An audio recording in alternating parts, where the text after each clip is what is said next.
This video is powered by the pros at Pascal Air Plumbing and Electric. Arkansas owned, Arkansas operated. GoPascal.com. So Sam Pittman says he's not paying attention to the record. He doesn't check out final scores. When it comes to the opponent, he says Auburn is a, quote, very scary team, unquote. Said that on the teleconference this morning. What about Auburn do you think makes them very scary? Well, I think right now you just have to look at kind of the history between Arkansas and Auburn, and they just always play this game really well. I mean, you could look back at last year, and everyone thought that was going to be a shoo-in win for the Razorbacks, and Auburn came up to Fayetteville and handed that game, controlled that game pretty handedly. So you go down to Auburn, which is a place that has not been kind to Arkansas. You don't know exactly what you're going to get. Sam says they're as healthy as they've been since the season started. That's good news, but you still don't know what that looks like because you haven't seen it. And then they still have guys like Hank Bigsby who can run, and they have some wide receivers and an Arkansas secondary that is still questionable. So football is football. It's why you play it on the field, and there are just some factors in this game where it could go either way. I think the line, right, is like 3 or 4 points right now. I mean, Vegas thinks this is going to be a pretty close game. You know, I mean, you mentioned the thing out of everything that really would concern me about Auburn is that they've got guys that can run the ball, Bigsby, Ashford, and Hunter, and they can break a lot of tackles. And, tackling has been an issue for Arkansas at times, and I think they're going to play against the run. So, I mean, if there's a couple missed tackles up near the line of scrimmage, who knows? They could end up busting a couple of long runs there. That's, out of everything, that's the thing that concerns me because Auburn has had a lot of trouble stopping the run. They can't throw the ball very much. If they do against Arkansas, then there's a major problem. But it's their ability to run the ball and maybe break off some long runs that concerns me the most. Yeah, I think so. And I think I'm interested to see how this defense approaches that, right, Phil? So are they going to go to that 3-down, prevent defense where they've got all those guys in the backfield because they don't want to give up a big play, which is what they did at Mississippi State? Or are you going to kind of really have a 4-man front and really try to say we're going to stop Auburn from running the football, and if they throw the ball on us and have a play here or there, we're okay with it as long as they're not running for 250 as a team against us. I'm curious to see. I would assume that that's what their approach is going to be on Saturday. But that defensive line for the Razorbacks has got to have help in terms of having guys there blitzing, being able to stop the run, because at Mississippi State they just struggled because there's just 3 of them, and you're just outnumbered with 3 guys on the line, and the way that Mississippi State was able to run the ball. So they have got to be able to slow them down because I don't think that Auburn passing game scares anyone, and that's what you kind of have to bank on defensively. Hey, Alyssa, this Ole Miss Texas A&M game. Texas A&M's they haven't won a game in I think the last 3 since they beat Arkansas. Ole Miss finally they took an L. What do you like in this matchup? Do you think Ole Miss could lose a second game in a row? A&M maybe gets back to its winning ways. Hey, Matt, remind me, is that game in Oxford or is it in College Station? College Station, Kyle Field. Okay, see, so I think that this might be a little bit of a game for Texas A&M to kind of get back in that win column because it's at home. If it was in Oxford, I'd give the edge to Ole Miss. But I think because they're back in College Station, they've got to get back to winning if they're going to make a bowl game. Jimbo Fisher is well aware that this season has to be salvaged some way. And Ole Miss, they just had a loss, and I think LSU exposed some things, which I don't think any of us anticipated LSU being the team to expose some of the weaknesses for Ole Miss. I think you give the edge to Texas A&M on this one because they have home field advantage, and they're going to have to start playing with their backs against the wall if they want to have a postseason. And not that Ole Miss doesn't. And Ole Miss is playing, not that they're playing more relaxed by any means, but it's dangerous when these teams start to feel like their backs against the wall. A lot of talk about coaches on the proverbial hot seat in the SEC, obviously, with Harsin and with Jimbo Fisher. I want to ask you about Mike Norvell at Florida State, your alma mater. Yeah, they started out hot, 4-0, but they've lost 3 in a row to good teams. And looking ahead, Georgia Tech's been playing much better. You never know what you get out of Miami. Syracuse put up quite the fight last week. Probably should have beat Clemson, and then they finished with Florida. So, is this right. is Norvell also on the hot seat? And I'll add something to that. We talked last segment about Deion Sanders and the jobs that maybe he would be looking for. You think Deion might hold out for Florida State? You took the words right out of my mouth there, Phil. So I heard from some people yesterday with people in North Florida and what's going on. And, hearsay is hearsay that, maybe the Norvell stuff isn't going as people thought, though they started 4-0. You lose those 3 games. And they were in those games.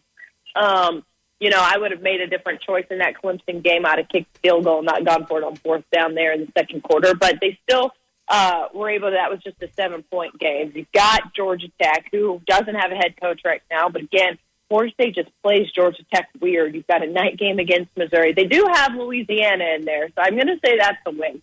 But if you're Deion Sanders and you're coming out saying, "Hey, if a Power 5 school wants to hire me, hello, cough, cough, alma mater," what do? Do you say, "Okay, Norvell, we weren't going to part ways, but now that Deion Sanders is knocking on the door, we got to take him up this time"?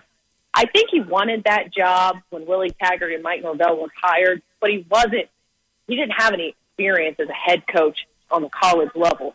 But now he does. And then you think about this.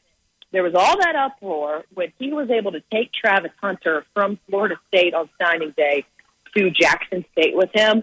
If he leaves and goes to Florida State, there's a strong possibility he takes a lot of talented kids with him that he's recruited to that school. So it's an interesting thing. I like Mike Norvell. I like what he's doing. I think the team believes in him. I love that he's really trusted Jordan Travis with that team. But it's Deion, and that's a really tricky situation to be in. It's not a radio show for college football if Willie Taggart's name hasn't come up today. So it's so awesome. When Coach Bielema was hired at Arkansas, I was on the Willie Taggart train. I was like, yeah, man, I thought that was a good hire for you guys at Florida State, and man, I was wrong. I was wrong too. Yeah. I liked the hire a lot. I liked the energy. He came in just with so much passion.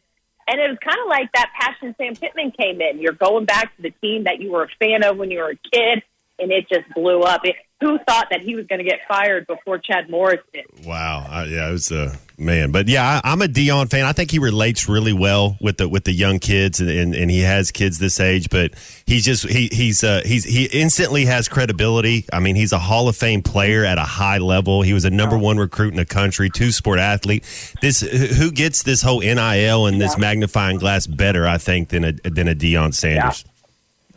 And you look about recruiting, right? So I just saw an article a couple hours ago that I guess Billy Napier was able to switch this 4-star offensive lineman from Florida State to Florida, and that was like the big recruiting news out of the state earlier today. But if you're trying to play for Deion, that might not happen as much. And I know that seems superficial, but that is a big part of college football and getting guys on campus and committing to you. And I mean, just wanting to play for Deion Sanders, I think you come back and you're in Florida and you automatically have an edge on the recruiting trail. And maybe some of those flips don't happen as much.